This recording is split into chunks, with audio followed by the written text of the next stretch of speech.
That's funny.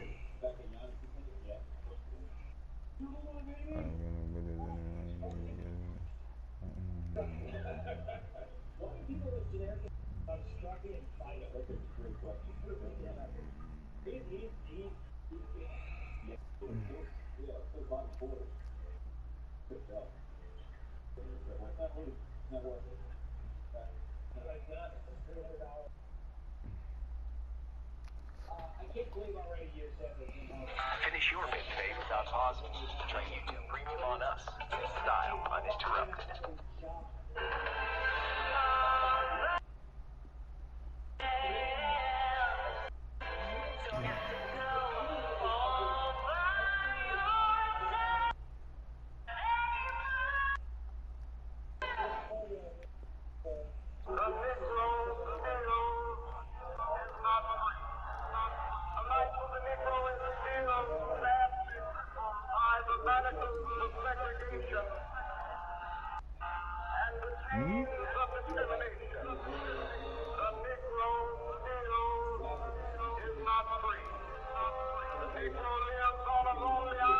You can't check me, nigga. He just hit it too. The thing said, "You can't check me." Can't check me, cuz.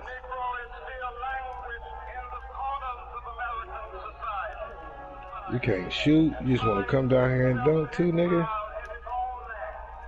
Cut off 40% of the flow.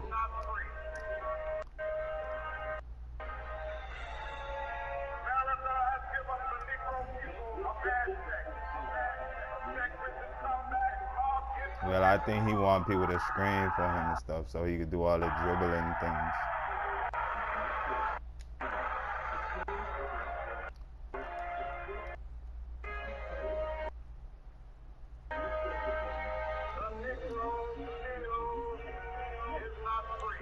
Too early.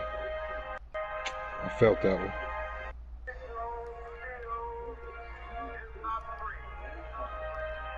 You can't shoot shit. That shit out of here. Fuck you doing?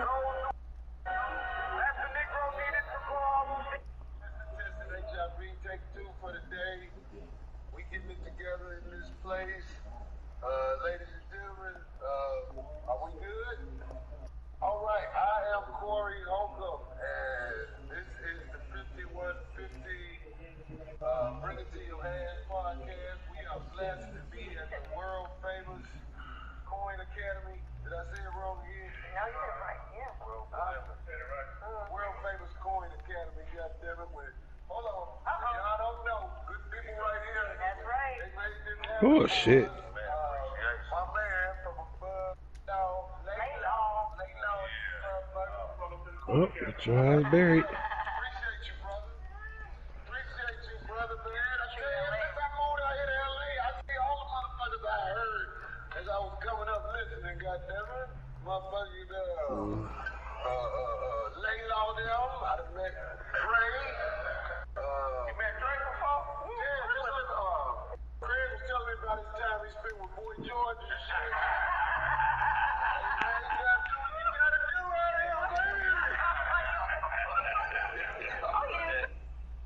If you or a loved one is fighting type 2 diabetes or pre-diabetes, this discovery Now you could want to save your stand life. up, bro. Top doctor from Arizona has... Hey, what's up, everybody? This is Charleston, and welcome you guys to another episode of the Dreamers Pro Show, where we cover everything from sports, hot topics, classic debates, entertainment, and where we give you guys a fresh perspective on things and how we see them. And in today's episode, the topic is, did Scottie Pippen cross the line by attacking Michael Jordan and Phil Jackson? So that's the topic I want to get into in today's video. But before we get into that, I want you guys to please make sure you go ahead and hit the like button, hit the subscribe button, and hit the notification bell to be notified whenever we drop our content. Also, make sure you go ahead and check out Dreamers Pro Max, the place where you can go and start basketball discussion chat live during games. We have that link in the description below. Make sure you guys check that out. And also click the join. Make sure you click the join button to join the channel to receive loyalty badges from our channel. Anyway, let me get into this topic here. So, this one here is a bombshell. This one came out of, I don't even know where this one came from, right? So yesterday, I was out there and I was just kind of surfing the internet, and I saw an interview with Scottie Pippen on the Dan Patrick Show that I want to get to today. So I'm going to get to that in a moment. But anyway, we all remember the Last Dance documentary, the docuseries that came out last year. Hell of a docuseries. I didn't quite see anything like that. We were all going through the global pandemic, the lockdown, and they released that 10-part series. And it was sensational, right? Because it finally gave us a behind-the-scenes look at Michael Jordan's career, and it put a lot of his accomplishments and his highlights in context. I think when you go out there and try to look at great players or look at their careers and you're just watching highlights, you see these great performances, but you don't know the context in which those performances were delivered. You kind of miss the gravitas of some of the things that you were seeing. Motherfucker. And that documentary really, added some context to Jordan's career. I think at the end of that docuseries, everyone, pretty much the majority of people, understood that Michael Jordan was certainly the greatest player of all time, because they were able to see, they were able to go behind the scenes, especially for a younger generation. They didn't really get a chance to experience Jordan. People like me who didn't really get a chance to see Jordan in his prime years with the Chicago Bulls. The docuseries also kind of chronicled Jordan's career, but it was also centered on the last year with the Chicago Bulls, hence the name. Look like he killed them to me, G. A name that like they played. Come on, B. This is going to be our last dance. It's money. That he understood that was going to be his final year with the Chicago Bulls. Hell now, at the no. end of that series, there were some people that were feeling, let's say, there were some people that took offense to some of the things that happened in the docuseries. And one of them in particular was Michael Jordan's running mate in Scottie Pippen. Scottie Pippen didn't like the way he was portrayed in the docuseries. He thought it was going to be something else. It turned out to be a completely different thing. And over the last few days now, we know that Scottie Pippen has a book coming out, and he's been out there saying some pretty crazy stuff. One of those things was he felt that Kevin Durant. Why you keep bringing that nigga in here? He can't dunk, man. Explain. Than Michael Jordan. And Katie took exception to it, and he's a human being, so why wouldn't he? Number one. For the people that say, "Oh, that nigga, that skinny ass nigga, the fuck out of here." Exception to the things that were said about him. So why must it be different for KD? So you can say whatever you want to say about KD. He shouldn't take exception, but other people, when you say stuff about them, they should take exception, like Scottie Pippen, like LeBron James took exception to the things that Charles Barkley said about him. So I think sometimes there's a little bit of hypocrisy, kind of flowing out there, and I think people like to pick and choose, like I call it selective outrage, about certain things that they want to be upset about and pick and choose who they want to support and who they want to go against. But I thought Scottie Pippen was saying some crazy stuff. But then I listened to an interview that he just had on the Dan Patrick Show, and he said a bunch of things that left me floored. And at the end of watching it, I was pretty much stumped. So before I go too far, what I want to do is I want you guys to take a listen to some of the things we're going to put together. Oh, your ass, G. Some of the comments that Scottie Pippen had, that Scottie Pippen made in that interview, and then we're going to get back into it. So take a listen to that. Help me understand the GQ article where you talked about the No foul playoff game when you refused to go back in the game and Phil set up the play for Tony Kukoc. Well, I mean, there's not much to be said if you go back and look at when Scottie Pippen entered the Bulls and when Tony Kukoc entered the Bulls and who deserved the last shot of the game. No, I understand that, Scotty. I'm just going by what you said. You said you need to read between the fine lines. And then you go on to say it was a racial move to give him, Tony Kukoc, a ride. So, I mean, if you knew that Scottie Pippen had been with the Bulls from 87, that was through the Pistons, and every other team that we had to get to those 3 championships, when you give Scottie Pippen one opportunity to get a last-second shot without Michael Jordan. He talking third. 1 year without Michael Jordan. Can I get one shot? Like, I'm doing all the dirty work. But all of that I understand from the basketball standpoint. But when you say a racial move, why would Tony, who was a rookie, get the last-second shot and you put me up for bounds? That's what I mean, racial. Like, that was Scottie Pippen's team. But Scottie Pippen was on pace to be an MVP that year, right? Yeah. Okay. Well, why would you put